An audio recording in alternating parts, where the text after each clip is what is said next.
ಮತ್ತಷ್ಟು ಮಾಹಿತಿಯನ್ನು ಕೊಡೋದಕ್ಕೆ ನಮ್ಮ ಪ್ರತಿನಿಧಿ ದೀಪ್ತಿ ಈಗ ನೇರ ಸಂಪರ್ಕದಲ್ಲಿ ಜಾಯ್ನ್ ಆಗಿದ್ದಾರೆ. ದೀಪ್ತಿ, ಬರ್ತಾ ಬರ್ತಾ ಬರ್ತಾ ಬರ್ತಾ ದುಬಾರಿ ಕರ್ನಾಟಕ ಆಗ್ತಾ ಇದೆಯಾ ಅಥವಾ ದುಬಾರಿ ಕರ್ನಾಟಕವನ್ನಾಗಿ ಮಾಡ್ತಿದ್ದಾರಾ?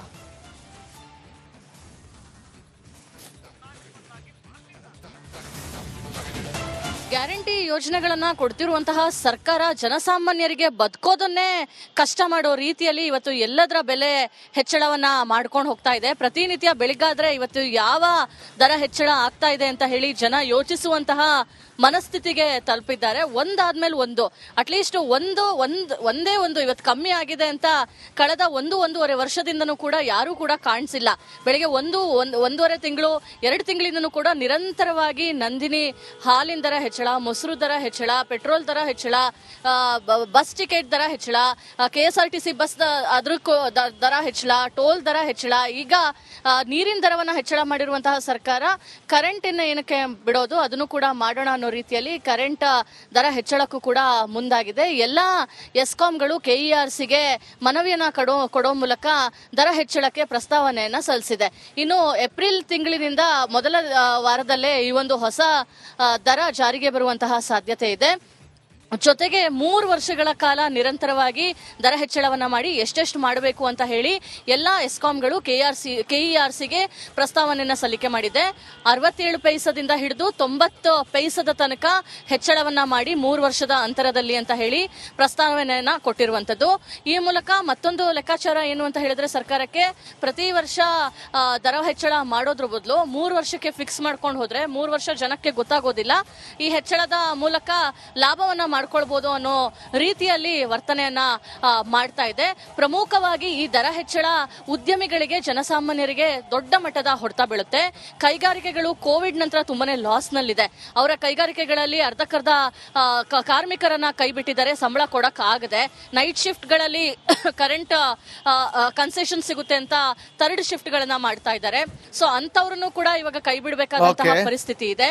ಮತ್ತೊಂದ್ ಕಡೆ ಜನಸಾಮಾನ್ಯರು ಪ್ರತಿದಿನದ ಬೆಲೆ ಹೆಚ್ಚಳದ ಮಧ್ಯೆ ಕೆಲಸ ಬದುಕು ಸಾಗಿಸಬೇಕಾದಂತಹ ಸಾಕಾಗೋಗ್ಬಿಟ್ಟಿದೆ. ಇನ್ನ ಬೆಂಗಳೂರಲ್ಲಿ ಸಹವಾಸನೇ ಬೇಡ ಅಂತೇಳಿ ಆ ಹಂತಕ್ಕೆ ಹೋಗ್ಬಿಟ್ಟಿದ್ದಾರೆ.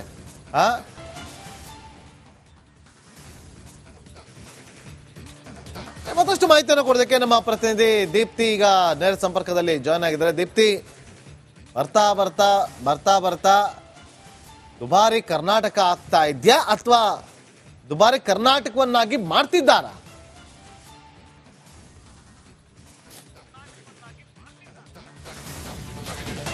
ಗ್ಯಾರಂಟಿ ಯೋಜನೆಗಳನ್ನ ಕೊಡ್ತಿರುವಂತಹ ಸರ್ಕಾರ ಜನಸಾಮಾನ್ಯರಿಗೆ ಬದುಕೋದನ್ನೇ ಕಷ್ಟ ಮಾಡೋ ರೀತಿಯಲ್ಲಿ ಇವತ್ತು ಎಲ್ಲದರ ಬೆಲೆ ಹೆಚ್ಚಳವನ್ನ ಮಾಡ್ಕೊಂಡು ಹೋಗ್ತಾ ಇದೆ. ಪ್ರತಿನಿತ್ಯ ಬೆಳಿಗ್ಗಾದ್ರೆ ಇವತ್ತು ಯಾವ ದರ ಹೆಚ್ಚಳ ಆಗ್ತಾ ಇದೆ ಅಂತ ಹೇಳಿ ಜನ ಯೋಚಿಸುವಂತಹ ಮನಸ್ಥಿತಿಗೆ ತಲುಪಿದ್ದಾರೆ. ಒಂದಾದ್ಮೇಲೆ ಒಂದು, ಅಟ್ಲೀಸ್ಟ್ ಒಂದೇ ಒಂದು ಇವತ್ತು ಕಮ್ಮಿ ಆಗಿದೆ ಅಂತ ಕಳೆದ ಒಂದೂವರೆ ವರ್ಷದಿಂದನೂ ಕೂಡ ಯಾರು ಕೂಡ ಕಾಣಿಸಿಲ್ಲ.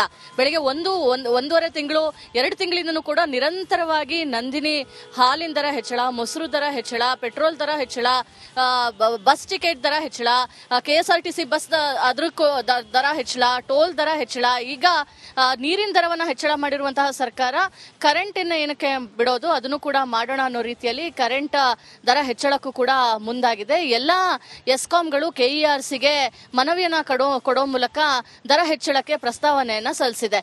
ಇನ್ನು ಏಪ್ರಿಲ್ ತಿಂಗಳಿನಿಂದ ಮೊದಲ ವಾರದಲ್ಲೇ ಈ ಒಂದು ಹೊಸ ದರ ಜಾರಿಗೆ ಬರುವಂತಹ ಸಾಧ್ಯತೆ ಇದೆ. ಜೊತೆಗೆ 3 ವರ್ಷಗಳ ಕಾಲ ನಿರಂತರವಾಗಿ ದರ ಹೆಚ್ಚಳವನ್ನ ಮಾಡಿ ಎಷ್ಟೆಷ್ಟು ಮಾಡಬೇಕು ಅಂತ ಹೇಳಿ ಎಲ್ಲಾ ಎಸ್ಕಾಂಗಳು KERCಗೆ ಪ್ರಸ್ತಾವನೆಯನ್ನ ಸಲ್ಲಿಕೆ ಮಾಡಿದೆ. 67 ಪೈಸದಿಂದ ಹಿಡಿದು 90 ಪೈಸದ ತನಕ ಹೆಚ್ಚಳವನ್ನ ಮಾಡಿ 3 ವರ್ಷದ ಅಂತರದಲ್ಲಿ ಅಂತ ಹೇಳಿ ಪ್ರಸ್ತಾವನೆಯನ್ನ ಕೊಟ್ಟಿರುವಂತದ್ದು. ಈ ಮೂಲಕ ಮತ್ತೊಂದು ಲೆಕ್ಕಾಚಾರ ಏನು ಅಂತ ಹೇಳಿದ್ರೆ, ಸರ್ಕಾರಕ್ಕೆ ಪ್ರತಿ ವರ್ಷ ದರ ಹೆಚ್ಚಳ ಮಾಡೋದ್ರ ಬದಲು 3 ವರ್ಷಕ್ಕೆ ಫಿಕ್ಸ್ ಮಾಡ್ಕೊಂಡು ಹೋದ್ರೆ 3 ವರ್ಷ ಜನಕ್ಕೆ ಗೊತ್ತಾಗೋದಿಲ್ಲ. ಈ ಹೆಚ್ಚಳದ ಮೂಲಕ ಲಾಭವನ್ನ ಮಾಡ್ಕೊಳ್ಬಹುದು ಅನ್ನೋ ರೀತಿಯಲ್ಲಿ ವರ್ತನೆಯನ್ನ ಮಾಡ್ತಾ ಇದೆ. ಪ್ರಮುಖವಾಗಿ ಈ ದರ ಹೆಚ್ಚಳ ಉದ್ಯಮಿಗಳಿಗೆ, ಜನಸಾಮಾನ್ಯರಿಗೆ ದೊಡ್ಡ ಮಟ್ಟದ ಹೊಡೆತ ಬೀಳುತ್ತೆ.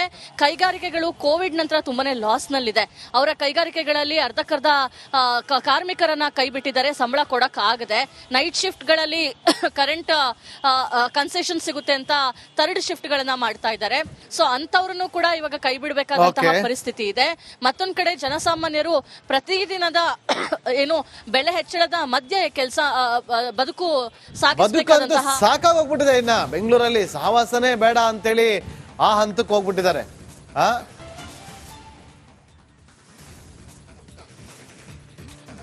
ಮತ್ತಷ್ಟು ಮಾಹಿತಿಯನ್ನು ಕೊಡೋದಕ್ಕೆ ನಮ್ಮ ಪ್ರತಿನಿಧಿ ದೀಪ್ತಿ ಈಗ ನೇರ ಸಂಪರ್ಕದಲ್ಲಿ ಜಾಯ್ನ್ ಆಗಿದ್ದಾರೆ. ದೀಪ್ತಿ, ಬರ್ತಾ ಬರ್ತಾ ಬರ್ತಾ ಬರ್ತಾ ದುಬಾರಿ ಕರ್ನಾಟಕ ಆಗ್ತಾ ಇದೆಯಾ ಅಥವಾ ದುಬಾರಿ ಕರ್ನಾಟಕವನ್ನಾಗಿ ಮಾಡ್ತಿದ್ದಾರಾ?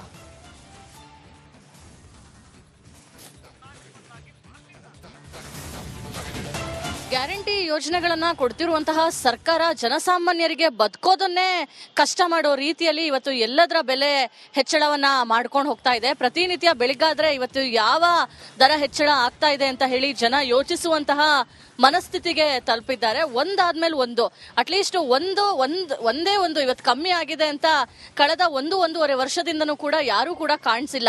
ಬೆಳಿಗ್ಗೆ 1.5 ತಿಂಗಳು 2 ತಿಂಗಳಿಂದನೂ ಕೂಡ ನಿರಂತರವಾಗಿ ನಂದಿನಿ ಹಾಲಿನ ದರ ಹೆಚ್ಚಳ, ಮೊಸರು ದರ ಹೆಚ್ಚಳ, ಪೆಟ್ರೋಲ್ ದರ ಹೆಚ್ಚಳ, ಬಸ್ ಟಿಕೆಟ್ ದರ ಹೆಚ್ಚಳ, KSRTC ಬಸ್ ಅದ್ರ ದರ ಹೆಚ್ಚಳ, ಟೋಲ್ ದರ ಹೆಚ್ಚಳ, ಈಗ ನೀರಿನ ದರವನ್ನ ಹೆಚ್ಚಳ ಮಾಡಿರುವಂತಹ ಸರ್ಕಾರ ಕರೆಂಟ್ ಏನಕ್ಕೆ ಬಿಡೋದು, ಅದನ್ನು ಕೂಡ ಮಾಡೋಣ ಅನ್ನೋ ರೀತಿಯಲ್ಲಿ ಕರೆಂಟ್ ದರ ಹೆಚ್ಚಳಕ್ಕೂ ಕೂಡ ಮುಂದಾಗಿದೆ. ಎಲ್ಲಾ ಎಸ್ಕಾಂಗಳು KERCಗೆ ಮನವಿಯನ್ನ ಕೊಡೋ ಮೂಲಕ ದರ ಹೆಚ್ಚಳಕ್ಕೆ ಪ್ರಸ್ತಾವನೆಯನ್ನ ಸಲ್ಲಿಸಿದೆ.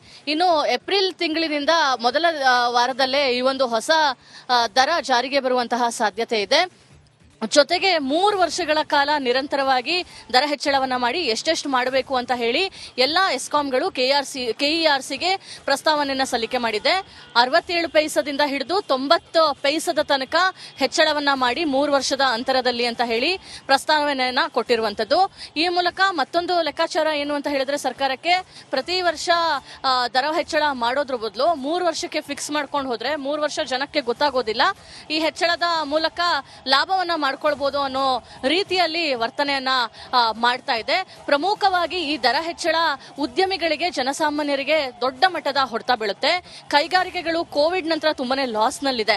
ಅವರ ಕೈಗಾರಿಕೆಗಳಲ್ಲಿ ಅರ್ಧಕ್ಕರ್ಧ ಕಾರ್ಮಿಕರನ್ನ ಕೈ ಬಿಟ್ಟಿದ್ದಾರೆ, ಸಂಬಳ ಕೊಡಕ್ ಆಗದೆ.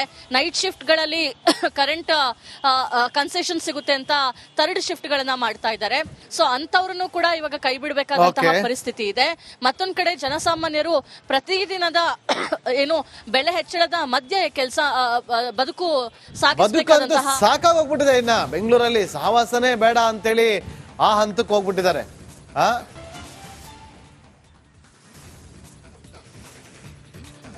ಮತ್ತಷ್ಟು ಮಾಹಿತಿಯನ್ನು ಕೊಡೋದಕ್ಕೆ ನಮ್ಮ ಪ್ರತಿನಿಧಿ ದೀಪ್ತಿ ಈಗ ನೇರ ಸಂಪರ್ಕದಲ್ಲಿ ಜಾಯ್ನ್ ಆಗಿದ್ದಾರೆ. ದೀಪ್ತಿ, ಬರ್ತಾ ಬರ್ತಾ ಬರ್ತಾ ಬರ್ತಾ ದುಬಾರಿ ಕರ್ನಾಟಕ ಆಗ್ತಾ ಇದೆಯಾ ಅಥವಾ ದುಬಾರಿ ಕರ್ನಾಟಕವನ್ನಾಗಿ ಮಾಡ್ತಿದ್ದಾರಾ?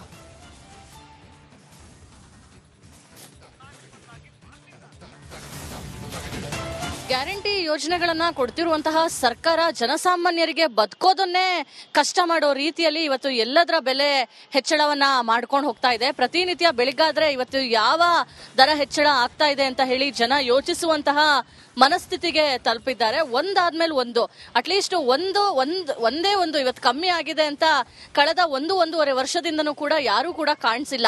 ಬೆಳಿಗ್ಗೆ 1.5 ತಿಂಗಳು 2 ತಿಂಗಳಿಂದನೂ ಕೂಡ ನಿರಂತರವಾಗಿ ನಂದಿನಿ ಹಾಲಿನ ದರ ಹೆಚ್ಚಳ, ಮೊಸರು ದರ ಹೆಚ್ಚಳ, ಪೆಟ್ರೋಲ್ ದರ ಹೆಚ್ಚಳ, ಬಸ್ ಟಿಕೆಟ್ ದರ ಹೆಚ್ಚಳ, KSRTC ಬಸ್ ಅದ್ರ ದರ ಹೆಚ್ಚಳ, ಟೋಲ್ ದರ ಹೆಚ್ಚಳ, ಈಗ ನೀರಿನ ದರವನ್ನ ಹೆಚ್ಚಳ ಮಾಡಿರುವಂತಹ ಸರ್ಕಾರ ಕರೆಂಟ್ ಏನಕ್ಕೆ ಬಿಡೋದು, ಅದನ್ನು ಕೂಡ ಮಾಡೋಣ ಅನ್ನೋ ರೀತಿಯಲ್ಲಿ ಕರೆಂಟ್ ದರ ಹೆಚ್ಚಳಕ್ಕೂ ಕೂಡ ಮುಂದಾಗಿದೆ. ಎಲ್ಲಾ ಎಸ್ಕಾಂಗಳು KERCಗೆ ಮನವಿಯನ್ನ ಕೊಡೋ ಮೂಲಕ ದರ ಹೆಚ್ಚಳಕ್ಕೆ ಪ್ರಸ್ತಾವನೆಯನ್ನ ಸಲ್ಲಿಸಿದೆ. ಇನ್ನು ಏಪ್ರಿಲ್ ತಿಂಗಳಿನಿಂದ ಮೊದಲ ವಾರದಲ್ಲೇ ಈ ಒಂದು ಹೊಸ ದರ ಜಾರಿಗೆ ಬರುವಂತಹ ಸಾಧ್ಯತೆ ಇದೆ. ಜೊತೆಗೆ 3 ವರ್ಷಗಳ ಕಾಲ ನಿರಂತರವಾಗಿ ದರ ಹೆಚ್ಚಳವನ್ನ ಮಾಡಿ ಎಷ್ಟೆಷ್ಟು ಮಾಡಬೇಕು ಅಂತ ಹೇಳಿ ಎಲ್ಲಾ ಎಸ್ಕಾಂಗಳು ಕೆಇಆರ್ಸಿಗೆ ಪ್ರಸ್ತಾವನೆಯನ್ನ ಸಲ್ಲಿಕೆ ಮಾಡಿದೆ. 67 ಪೈಸದಿಂದ ಹಿಡಿದು 90 ಪೈಸದ ತನಕ ಹೆಚ್ಚಳವನ್ನ ಮಾಡಿ 3 ವರ್ಷದ ಅಂತರದಲ್ಲಿ ಅಂತ ಹೇಳಿ ಪ್ರಸ್ತಾವನೆಯನ್ನ ಕೊಟ್ಟಿರುವಂತದ್ದು. ಈ ಮೂಲಕ ಮತ್ತೊಂದು ಲೆಕ್ಕಾಚಾರ ಏನು ಅಂತ ಹೇಳಿದ್ರೆ, ಸರ್ಕಾರಕ್ಕೆ ಪ್ರತಿ ವರ್ಷ ದರ ಹೆಚ್ಚಳ ಮಾಡೋದ್ರ ಬದಲು 3 ವರ್ಷಕ್ಕೆ ಫಿಕ್ಸ್ ಮಾಡ್ಕೊಂಡು ಹೋದ್ರೆ 3 ವರ್ಷ ಜನಕ್ಕೆ ಗೊತ್ತಾಗೋದಿಲ್ಲ. ಈ ಹೆಚ್ಚಳದ ಮೂಲಕ ಲಾಭವನ್ನ ಮಾಡ್ಕೊಳ್ಬಹುದು ಅನ್ನೋ ರೀತಿಯಲ್ಲಿ ವರ್ತನೆಯನ್ನ ಮಾಡ್ತಾ ಇದೆ. ಪ್ರಮುಖವಾಗಿ ಈ ದರ ಹೆಚ್ಚಳ ಉದ್ಯಮಿಗಳಿಗೆ, ಜನಸಾಮಾನ್ಯರಿಗೆ ದೊಡ್ಡ ಮಟ್ಟದ ಹೊಡೆತ ಬೀಳುತ್ತೆ. ಕೈಗಾರಿಕೆಗಳು ಕೋವಿಡ್ ನಂತರ ತುಂಬಾನೇ ಲಾಸ್ ನಲ್ಲಿದೆ. ಅವರ ಕೈಗಾರಿಕೆಗಳಲ್ಲಿ ಅರ್ಧಕ್ಕರ್ಧ ಕಾರ್ಮಿಕರನ್ನ ಕೈ ಬಿಟ್ಟಿದ್ದಾರೆ, ಸಂಬಳ ಕೊಡಕ್ ಆಗದೆ. ನೈಟ್ ಶಿಫ್ಟ್ ಗಳಲ್ಲಿ ಕರೆಂಟ್ ಕನ್ಸೆಷನ್ ಸಿಗುತ್ತೆ ಅಂತ 3rd ಶಿಫ್ಟ್ ಗಳನ್ನ ಮಾಡ್ತಾ ಇದ್ದಾರೆ. ಸೊ ಅಂತವ್ರನ್ನು ಕೂಡ ಇವಾಗ ಕೈ ಬಿಡಬೇಕಾದಂತಹ ಪರಿಸ್ಥಿತಿ ಇದೆ. ಮತ್ತೊಂದ್ ಕಡೆ ಜನಸಾಮಾನ್ಯರು ಪ್ರತಿದಿನದ ಏನು ಬೆಲೆ ಹೆಚ್ಚಳದ ಮಧ್ಯೆ ಕೆಲಸ ಬದುಕು ಸಾಗಿಸಬೇಕಾದಂತಹ ಸಾಕಾಗೋಗ್ಬಿಟ್ಟಿದೆ. ಇನ್ನ ಬೆಂಗಳೂರಲ್ಲಿ ಸಹವಾಸನೇ ಬೇಡ ಅಂತೇಳಿ ಆ ಹಂತಕ್ಕೆ ಹೋಗ್ಬಿಟ್ಟಿದ್ದಾರೆ.